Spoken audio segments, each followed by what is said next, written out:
We just learned how to evaluate and analyze information by making a statement with operators, and now we're going to learn how to use the if-else structure to make decisions and execute code depending on the result of those statements. We've already touched on this structure before, but in this video we're going to formally go over it and in a bit more depth with some examples. There are only 3 things we need to learn here: if, else, and else if, which is a combination of the two. So we're just going to go along and write a really simple program that takes in a score and then gives it like a grade rating based on what percentage that score is. We're going to start by just creating a score here, and this is what we can change to run through the different logic we're going to create.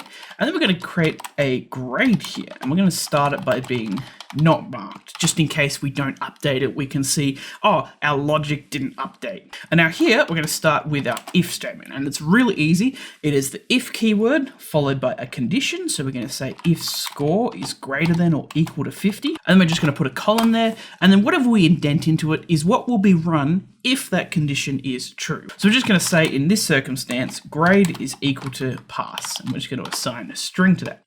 And then we're just going to add a print at the end, and we're just going to print grade. Sweet.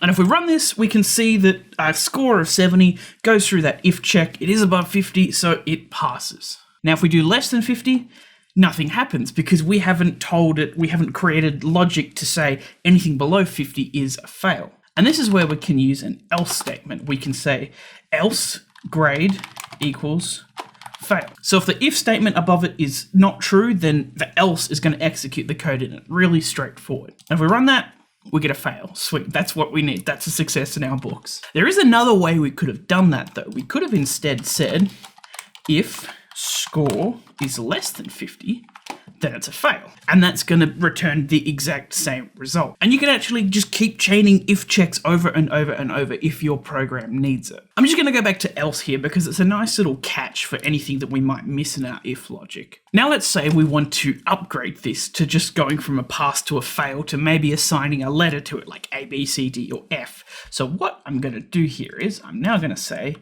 if the score is above or equal to 90, it's going to be an A. And then I'm just going to chain some of them together. So above 75 is going to, let's do 75 for an A, and 65 for a B, and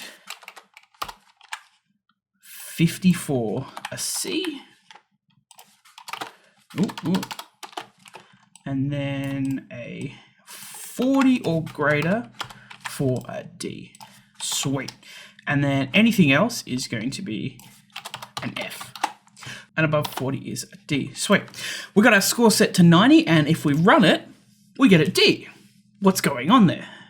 If we set this to 60, we still get a D, but if we set it to 30, we get an F. So there's something going on here with our D here, because if it's below 40, it's going to be correct and be an F, but anything above 40 is going to be reported as a D. And this is because of how the if works. Each of these ifs here is its own independent check. So let's say that score is equal to 90. We make this check, score is above 75, so it's equal to A. But it's also above 65 because this again checks independently, so it's a B. And then it's also above 50, so then it updates it to C. And it also is above 40, so it updates it to a D. And that is the last check that we make with that. So the final result is that it's D. This is where our friend else if comes along. If we just simply write else if there, it is going to magically fix everything. So what's going on here? Well, an else if is just an else and an if kind of put together. And so all of these checks are no longer completely independent. You can kind of think of an elif as if any of the checks above were true, then you can ignore this. So let's say it's 70 and we run it, we're going to get a B. So first of all, we make our first if check. Is it above 75? No. Okay, next one.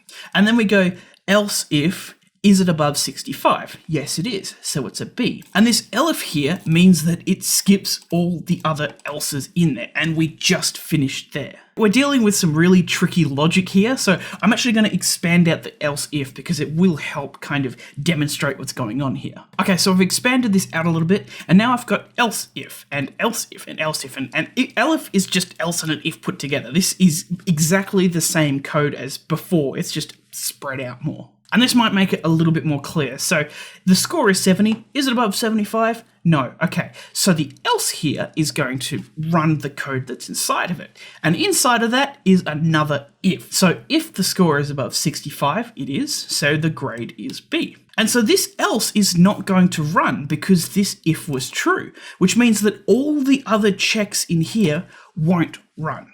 And this stops that issue we were having when we had only if statements. And I'm just going to condense it back down to Elif's, which, by the way, is exactly the same code. It's just a lot neater way to write it all. So there you go.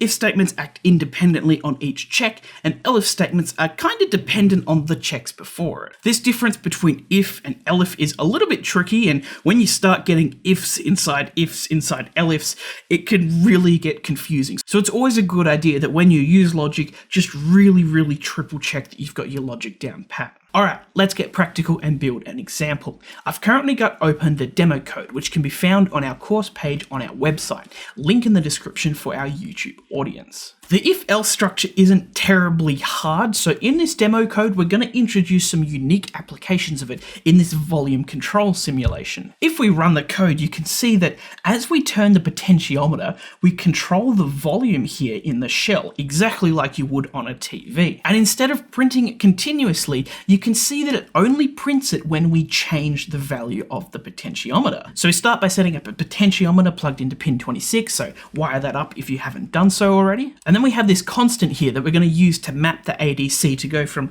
0 to 100 very nicely. Now here we're creating a string which you can either put an A or a B inside of. We have our main while true loop here, and we've also got another one down here. This one's inside if method equals A, and this one's inside if method equals B. And this allows us to choose which bit of code we want to run here based on what we set this string as. So you can choose it to run either method A or method B. And this is a really handy tool to have when you're developing code. But this could be applied in other ways. For example, you could have a switch, and when you turn on the Pico and it's switched this way, it will start up in mode A, and if you switch it the other way and turn on, it will start up in mode B. So then in our while true loop, we start by reading the potentiometer, and then we have another if statement here. This compares the current volume reading coming from our potentiometer to the last one. And if the difference is greater than 2, or it is less than -2, it executes the code inside of it. And this little if statement here stops the code from printing continuously.